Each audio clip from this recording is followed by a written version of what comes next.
अस्सलाम वालेकुम। टुडे पाकिस्तान के साथ मैं हूं लालाजी काकड़। नाजरीन, जैसे कि आपको मालूम है कि सहाफत माशरे का आईना होता है, तो सारी दुनिया की तरह पाकिस्तान में भी सहाफत उरूज पर है। हर जवान चाहता है कि अपने इलाके का हर पहलू दुनिया के सामने उजागर करे। पाकिस्तान में फीमेल जर्नलिज्म रजिया बटी और ज़ेबुनिसा से शुरू हुआ था और यही तसलसल आज तक बरकरार है।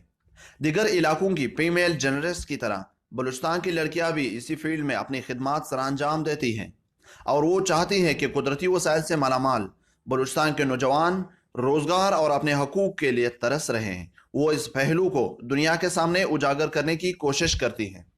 जहां दुनिया की लड़कियां फिल्म, ड्रामे, टिकटॉक वगैरह को वक्त देती हैं, वहां ये बाहिम्मत लड़कियां लोगों के जुल्म, जबर, नाइंसाफी और करप्शन को हाईलाइट करती हैं। गरीबों और लाचारों की आवाज़ बनकर उभरती हैं और इलाके के मसाइल को रिकॉर्ड करती हैं।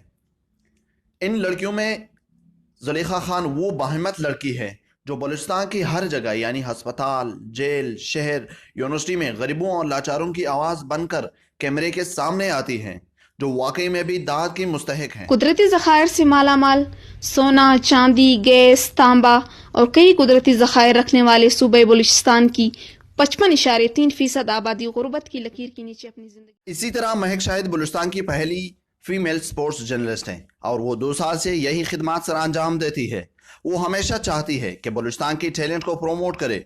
अपने कैमरे और स्टैंड के साथ महक शाहिद हर ग्राउंड, हर मैच और हर स्पोर्ट्स की तकरीब में आपको नजर आएगी और वो कहती है, मैं से ही पैदा हुआ था, मैं बस कुछ करना चाहती थी, मेरा शौक था, इसलिए मैं अब यहाँ तक पहुँची हूँ और आगे मैं यही चाहती हूँ कि बलूचिस्तान की काम करूँ, उनके टैलेंट को प्रमोट करूँ। स्पोर्ट्स वगैरह देखती थी, जिस तरह क्रिकेट देखती थी और जर्नलिस्ट वगैरह को काम करते हुए देखती थी।